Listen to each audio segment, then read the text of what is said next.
Repeated visibility is equal to growth हा social मीडियाच्या माध्यमातून बिझनेस ग्रोथसाठी प्रयत्न करत असतानाचा सिंपल नेम आहे. कॉन्टेंट क्रिएट करत असताना कन्सिस्टन्सी का महत्त्वाची आहे ते आज आपण या व्हिडिओमध्ये पाहणार आहोत.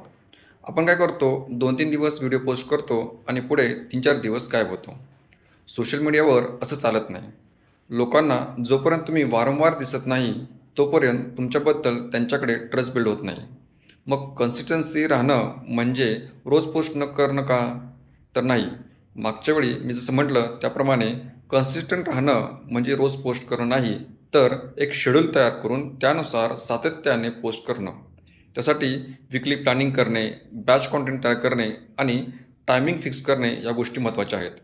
सोशल मीडियाच्या माध्यमातून बिझनेस ग्रोथ करत असताना मोटिवेशन नाही तर सिस्टीम लागते. कॉन्टेंटमध्ये कन्सिस्टंट राहा आणि रिझल्ट पहा.